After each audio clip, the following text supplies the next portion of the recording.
बिहार विधानसभा चुनाव परिणाम आने के बाद अब सरकार गठन पर सबकी नजर है कि जो नई सरकार एनडीए की बन रही है इसमें से किसकी किस्मत खुलने वाली है, कौन डिप्टी सीएम होगा और किसे मंत्री पद की शपथ दिलाई जाएगी। पिछली बार जेडीयू के कोटे से 13 मंत्री थे, उसमें से 10 को फिर से रिपीट करने की खबर आ रही है सूत्रों की माने तो। वहीं बीजेपी के कोटे से यह कहा जा रहा है इस बार बड़े बदलाव के संकेत मिल रहे हैं, क्योंकि जिस तरीके से बीजेपी ने बिहार में सीटें जीती है उसके बाद यह भी कहा जा रहा है कि सभी क्षेत्रों के रिप्रेजेंटेशन की बात कही जा रही है, क्योंकि लगभग बिहार के हर एक इलाके में बीजेपी को काफी वोट मिला, वहां से विधायक जीत कर आए हैं, तो हर क्षेत्र के रिप्रेजेंटेशन की बात कही जा रही है। साथ ही चेहरों को रिप्लेस करने की बात भी चल रही है। यह कहा जा रहा है कि 2 डिप्टी सीएम में से एक ही डिप्टी सीएम बीजेपी का होगा।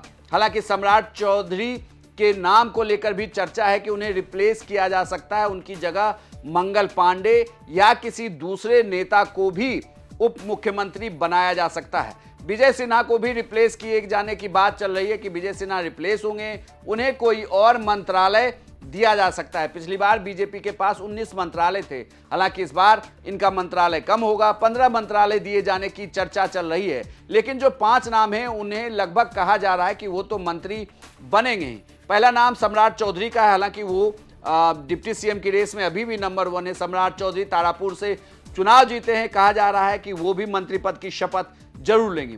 दूसरा नाम रामकृपाल यादव, यादव जाति से आते हैं, दानापुर से चुनाव जीते हैं, बड़े कद्दावर नेता हैं, तो उन्हें उनके भी शपथ ग्रहण की बात कही जा रही है। तीसरा नाम है मंगल पांडे। मंगल पांडे पिछली सरकार में भी स्वास्थ्य मंत्री थे, इस बार भी वो चुनाव जीत कर आए हैं सिवान से, तो ये कहा जा रहा है कि उन्हें भी मंत्री पद की शपथ दिलाई जा सकती है। चौथा नाम है नितिन नवीन का। बांकीपुर से सबसे ज्यादा मतों से चुनाव जीतने वाले नेता हैं नितिन नवीन। नितिन नवीन को लेकर कहा जा रहा है कि उन्हें फिर से मंत्री पद दिया जा सकता है। और 5वां नाम, हालांकि ये नाम बहुत सरप्राइजिंग है, रजनीश कुमार का।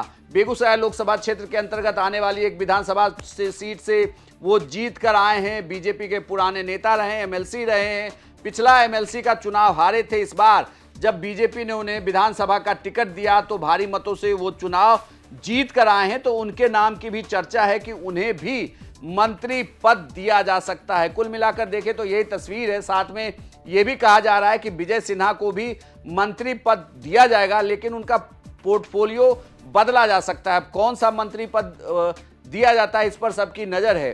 साथ ही यह भी कहा जा रहा है कि कुछ सरप्राइजिंग फीमेल फेस आपको देखने को मिल सकता है कि जो इस बार कैबिनेट में जगह ले सकती हैं। इतना ही नहीं, ये भी कहा जा रहा है कि कुछ बड़े चेहरों की और एंट्री हो सकती है, सरप्राइजिंग चेहरों की, जो बीजेपी के कोटे से मंत्री बनाए जा सकते हैं। कुल मिलाकर देखें तो 15, 14, 3 और 1-1 के फॉर्मूले में पार्टियों से शपथ ली जाएगी, यानी कि 15 मंत्री बीजेपी के कोटे से बनाए जाएंगे, जेडीयू के कोटे से 14, एलजेपीआर के कोटे से 3, हम के कोटे से 1 और आरएलएम के कोटे से 1 मंत्री पद बनाया जाएगा। अब इसमें देखना होगा कि किन्हें इस मंत्रिमंडल में जगह मिलती है, वो चेहरा कौन होगा जो सरप्राइज करेगा सबको।